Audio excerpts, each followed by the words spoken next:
Shivangi travels में आप सभी का बहुत बहुत स्वागत है। मेरा नाम है ऋषा।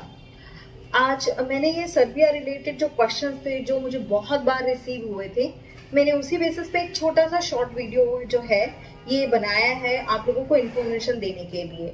ये इन्फॉर्मेशन है कि हमें सर्बिया के लिए जो स्टूडेंट वीज़ा है और जो वर्क वीज़ा है या टूरिस्ट वीज़ा है उसमें फीस कितनी लगती है और डॉक्यूमेंट्स क्या क्या रिक्वायर्ड होते हैं। तो मैंने सोचा कि बहुत सारे लोगों ने पूछा है तो it's very general question and it is for everyone. तो इसीलिए मैंने इन्हें 3 पार्ट्स में डिवाइड करके आपको सारी चीज़ें एक्सप्लेन की है। So let's start with the document process and the detail of the fees. Okay, let's see what is D visa. D visa होता है एक्चुअली जिसमें आपको 90 डेज से अबाउ स्टे मिलता है और 180 डेज तक का होता है। तो ये लॉन्ग स्टे वीज़ा कंसिडर किया जाता है और ये कंसिडर होता है वर्क वीज़ा के रिलेटेड। ये स्टूडेंट वीज़ा में भी आ सकता है और अगर किसी इवेंट्स वगैरह के लिए होते हैं या किसी बिजनेस रिलेटेड हैं जिसमें भी आपको 90 डेज से अबाउ कंसिडर किया, आपको 90 डेज से ऊपर का स्टे चाहिए या आपको रिक्वायरमेंट है तो वो आएगा डी वीज़ा के अंडर। ठीक है, और इसमें जो फीस लगती है वो हमारी लगती है, ये है वर्क वीज़ा से रिलेटेड है तो इसमें 30 यूरो का फीस लगता है। ये सबके लिए एप्लीकेबल है। रिमेनिंग सर्टेन कंट्रीज जैसे पाकिस्तान हो गया और बहुत सारी कंट्रीज़ की लिस्ट हैं जो कि साइट पे ऑलरेडी अवेलेबल है। मैंने वो स्क्रीनशॉट नहीं लिया हुआ है पर आप देख सकते हैं, उनमें फ़ीस नहीं लगती। बाकी सभी में 30 यूरो का फीस लगता है आपको। इसके बाद देखिए, जो डी वीज़ा का एप्लीकेशन जब आप पूरा फिल कर लेते हैं उसके बाद स्क्रीन में क्या क्या डॉक्यूमेंट्स रिक्वायर्ड होता है जो आपको अटैच करने हैं। एक्चुअली स्क्रीन में जो फोटोग्राफ है आपका वो आपका जेपीजी फॉर्मेट में होना चाहिए और आप इसे सिलेक्ट फाइल करके यहाँ पे अटैच कर सकते हैं और वाइट बैकग्राउंड के साथ हो, प्लीज़ ये ध्यान रखिएगा। और यहाँ पे अटैच करने के बाद आप उसे एडजस्ट भी कर सकते हैं अपने हिसाब से। डॉक्यूमेंट मैंने देख रहे हैं आप हाईलाइट कर रखा है मैंने आपका यहाँ पे ट्रैवल डॉक्यूमेंट्स मीन्स आपका पासपोर्ट वो आपका चाहिए। जो इंडियन पासपोर्ट है आप लोगों ने देखा होगा उसका फर्स्ट पेज में इंफॉर्मेशन होती है और लास्ट पेज में इंफॉर्मेशन होती है, उसका एक पीडीएफ बनवा लीजिए प्लीज़। ठीक है, और जिनकी सिर्फ फर्स्ट पेज में ही सारी डिटेल होती है जैसे बांग्लादेशी का कि उनके फर्स्ट पेज में ही सारी इंफॉर्मेशन है तो आप सिर्फ फर्स्ट पेज भी अपलोड कर सकते हैं, दैट विल बी फाइन।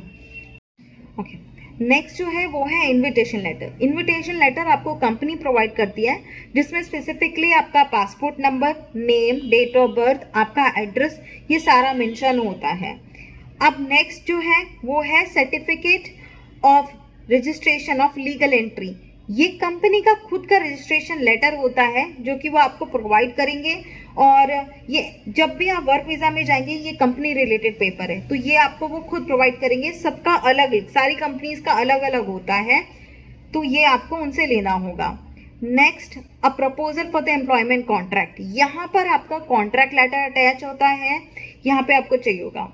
उसके बाद नेक्स्ट है आपका rule book of the organisation. ये आपको rule book of the organisation जो है ये भी कंपनी का पर्सनल डॉक्यूमेंट होगा। इसमें आपसे रिलेटेड कोई इन्फॉर्मेशन नहीं होगी लेकिन ये कंपनी का खुद का पर्सनल है तो आपको ये भी उनसे मांगना पड़ेगा। ठीक, डिप्लोमा अपनी जो भी है 10th 12th ग्रेजुएशन जो भी आपने कर रखा हो वो चाहिए होगा। और मैं एक चीज़ और स्पेसिफिकली बताना चाहूँगी इसके लिए डिप्लोमा जो आपके एजुकेशन मार्कशीट्स हैं उन सब के लिए कि आपको अपनी जो मार्कशीट है उसे सर्बियन लैंग्वेज में कन्वर्ट करना होगा। एक्चुअली पहले नहीं मांगते थे पर आजकल ये लोग जो है सर्बियन लैंग्वेज में कन्वर्ट करके मांगते हैं। अगर आप खुद कर सकते हैं बहुत अच्छी बात है। अगर आपको लैंग्वेज कन्वर्ट कराने में प्रॉब्लम आ रही हो आपके डॉक्यूमेंट से रिलेटेड तो प्लीज़ आप मुझसे कॉन्टेक्ट कर सकते हैं। तो आपको ये अपनी एजुकेशन सर्टिफिकेट जो है वो आपको सर्बियन लैंग्वेज में कन्वर्ट करके ऑथराइजेशन लेके, मतलब उसमें पूरा प्रॉपर होना चाहिए, ऑथराइज होनी चाहिए, उसके बाद आप इसे यहाँ पर अटैच कर सकते हैं। और लास्ट में आपको अपना एक यहाँ पे देखिए 2 एडिशनल डॉक्यूमेंट्स मांगे गए हैं। तो एडिशनल डॉक्यूमेंट्स में पहला तो ये है कि अगर आपके पास कोई एक्सपीरियंस सर्टिफिकेट है तो आप अपना एक्सपीरियंस सर्टिफिकेट जो है वो ऐड कर दीजिए बिकॉज वो ज़्यादा ज़रूरी है। और उसके बाद आप यहाँ पे एडिशनल डॉक्यूमेंट्स में अपना डमी टिकट्स लगा सकते हैं या अपना इंश्योरेंस लगा सकते हैं, ये आपके ऊपर है। हाँ, और इसके अलावा जो अगर आपके पास एक्सपीरियंस सर्टिफिकेट नहीं है तो प्लीज़ आप अपनी फ़्लाइट बुकिंग लगा दीजिए और डमी फ़्लाइट बुकिंग लगा दीजिए, साथ में इंश्योरेंस के पेपर लगा दीजिए।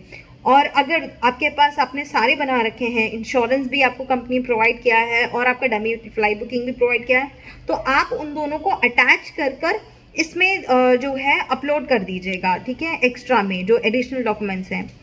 एक और चीज़ बता देती हूँ एंड ऑफ द ब्लॉग में कि आपको जो है ये टोटल डॉक्यूमेंट का जो साइज़ है वो 5 MB से ऊपर नहीं होना चाहिए। तो अगर किसी का भी बहुत ज़्यादा साइज़ है तो आप उसे कंप्रेस कर लीजिए। कंप्रेस करने के बहुत सारे तरीके ऑनलाइन अवेलेबल हैं, तो आप उन्हें कंप्रेस करके फिर अपलोड कर दीजिएगा, ये डेफिनेटली अपलोड हो जाएंगे। Thank you for watching the video till the end.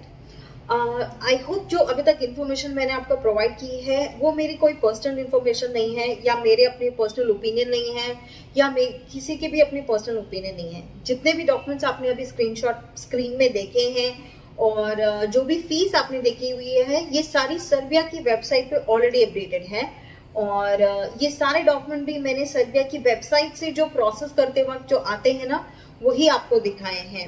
तो please before you start your application ये सारे डॉक्यूमेंट्स आपको रिक्वायर्ड होते हैं। अगर आप वर्क वीज़ा से रिलेटेड कर रहे हैं तो प्लीज़ ये डॉक्यूमेंट्स आप अपनी कंपनी से भी मांग सकते हैं, क्योंकि ये बेसिक डॉक्यूमेंट्स हैं जो कि कंपनी आपको प्रोवाइड करती है। तो आई होप ये वीडियो आपके लिए इन्फॉर्मेटिव रही होगी। अगर है तो please do like, subscribe my channel, और अगर कोई क्वेश्चन है तो प्लीज़ आप मुझे ईमेल पे मेल कर सकते हैं या व्हाट्सएप पे कर सकते हैं। और फिर मिलते हैं एक दूसरे इन्फॉर्मेशन के साथ, एक नई जानकारी के साथ। Till then this is mister Chauhan signing out. धन्यवाद।